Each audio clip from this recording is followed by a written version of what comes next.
ये संहिता उत्तरखंड। ऋषियों के पूछने पर वायुदेव का श्री कृष्ण और उपमन्यु के मिलन का प्रसंग सुनाना। श्री कृष्ण को उपमन्यु से ज्ञान और भगवान शंकर से पुत्र का लाभ। सूतवाच नमः समस्त संसार चक्र भ्रमण हेतवे गौरी कुछ तट द्वंद कुंग कुमाकित वक्षसे।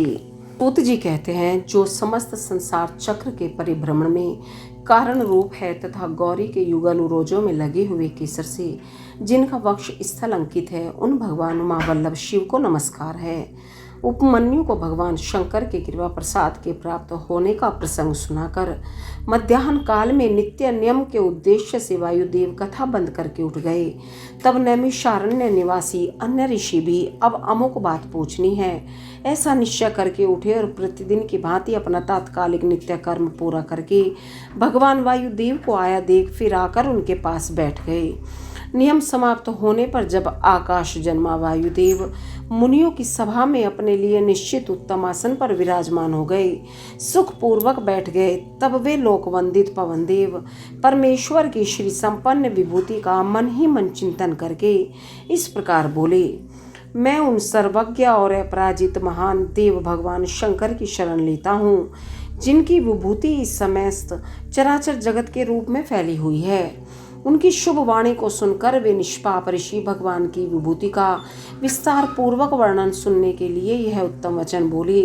ऋषियों ने कहा, भगवान आपने महात्मा उपमन्यु का चरित्र सुनाया, जिससे यह ज्ञात हुआ कि उन्होंने केवल दूध के लिए तपस्या करके भी परमेश्वर शिव से सब कुछ पा लिया।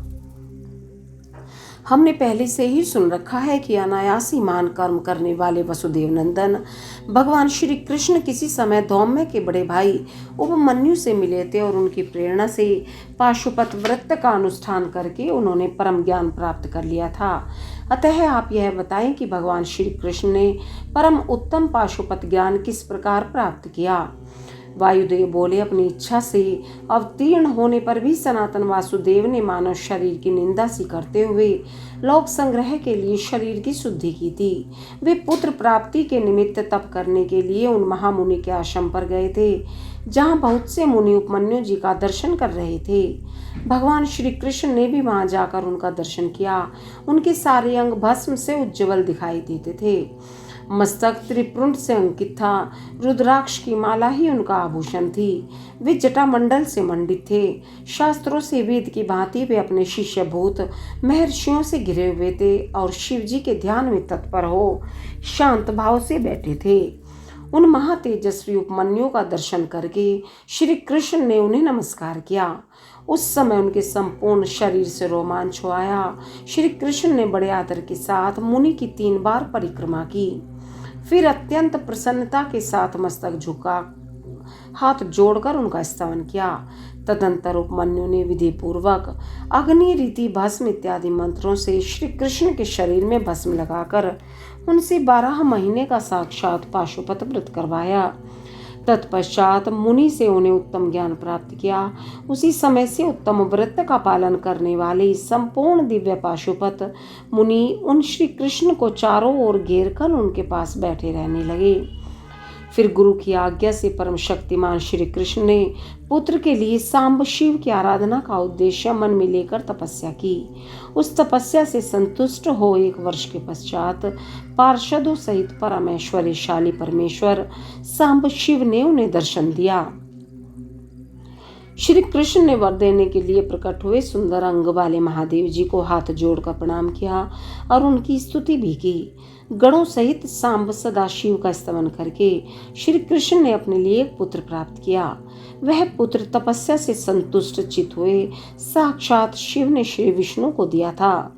चूंकि सांब शिव ने उन्हें अपना पुत्र प्रदान किया, इसलिए श्री कृष्ण ने जाम्बवती कुमार का नाम सांब ही रखा। इस प्रकार अमित पराक्रमी श्री कृष्ण को महर्षि उपमन्यु से ज्ञान लाभ और भगवान शंकर से पुत्र लाभ हुआ। इस प्रकार यह सब प्रसंग मैंने पूरा कह सुनाया। जो प्रतिदिन इसे कहता सुनता है सुनाता है, वह भगवान विष्णु का ज्ञान पाकर उन्हीं के साथ आनंदित होता है। ओम नमः शिवाय। उपमन्यु द्वारा श्री कृष्ण को पाशुपत ज्ञान का उपदेश। ऋषियों ने पूछा, पाशुपत ज्ञान क्या है? भगवान शिव पशुपति कैसे हैं और अनायास ही मान कर्म करने वाले? भगवान श्री कृष्ण ने उपमन्यु से किस प्रकार प्रश्न किया था? वायुदेव, आप साक्षात शंकर के स्वरूप हैं, इसलिए ये सब बातें बताइए। तीनों लोकों में आपके समान दूसरा कोई वक्ता इन बातों को बताने में समर्थ नहीं है। सूत जी कहते हैं, उन महर्षियों की यह बात सुनकर वायुदेव ने भगवान शंकर का स्मरण करके इस प्रकार उत्तर देना आरंभ किया। वायुदेव बोले, महर्षियों, पूर्व काल में श्री कृष्ण रूपधारी भगवान विष्णु ने अपने आसन पर बैठे हुए महर्षि उपमन्यु से उन्हें प्रणाम करके न्यायपूर्वक यूं प्रश्न किया। श्री कृष्ण ने कहा, भगवान महादेव जी ने देवी पार्वती को जिस दिव्य पाशुपत ज्ञान तथा अपनी संपूर्ण विभूति का उपदेश दिया था, मैं उसी को सुनना चाहता हूँ।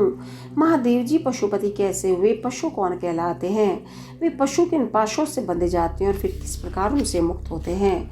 महात्मा श्री कृष्ण के इस प्रकार पूछने पर श्रीमान उपमन्यु ने महादेव जी तथा देवी पार्वती को प्रणाम करके उनके प्रश्न के अनुसार उत्तर देना आरंभ किया।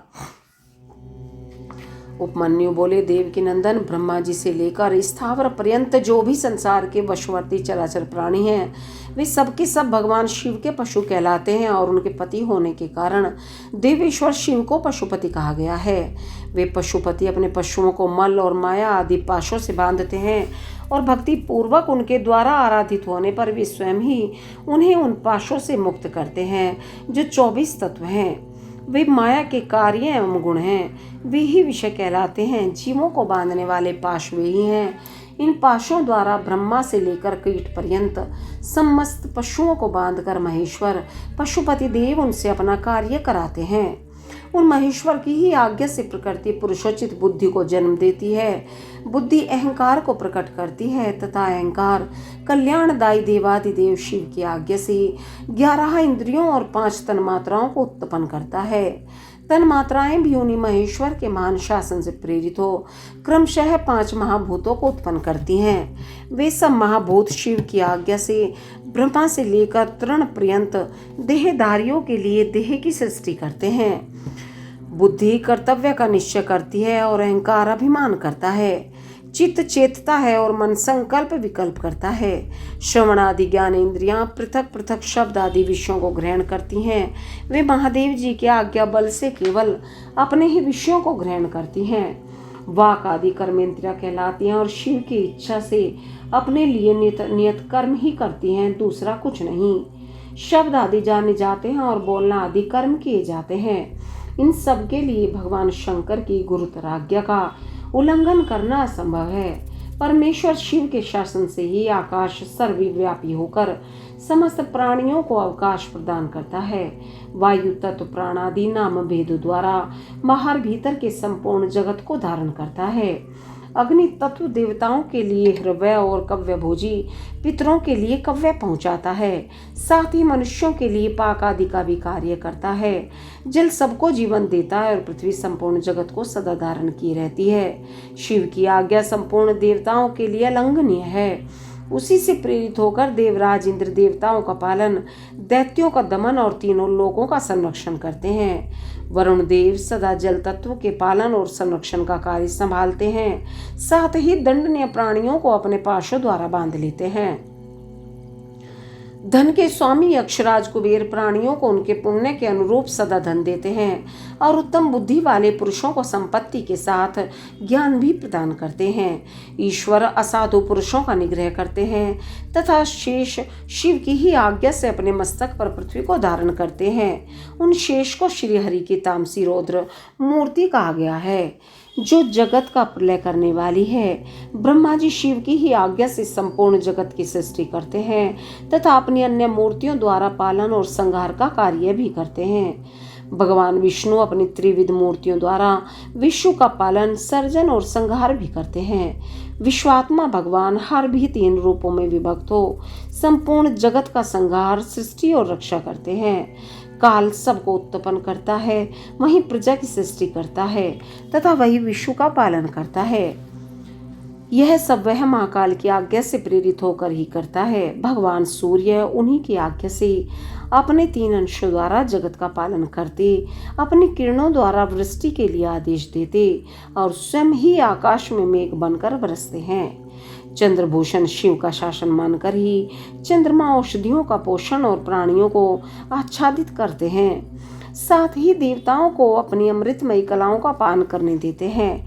आदित्य, वसु, रुद्र, अश्विनी कुमार, मरुदगण, आकाशचारी ऋषि, सिद्ध, नागगण, मनुष्य, मृग, पशु, पक्षी, कीट आदि स्थावर प्राणी, नदियां, समुद्र, पर्वत, वन, सरोवर, अंगों सहित वेद, शास्त्र, मंत्र, वैदिक स्त्रोत और यज्ञ आदि, कालाग्नि से लेकर शिव पर्यंत भुवन, उनके अधिपति, असंख्य ब्रह्मांड, उनके आवरण, वर्तमान, भूत और भविष्य, दिशा विदिशाएं, कला आदि, काल के भिन्न भिन्न भेद तथा जो कुछ भी इस जगत में देखा और सुना जाता है वह सब भगवान शंकर की आज्ञा के बल से ही टिका हुआ है।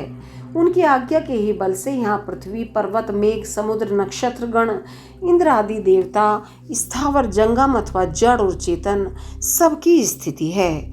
ओम नमः शिवाय।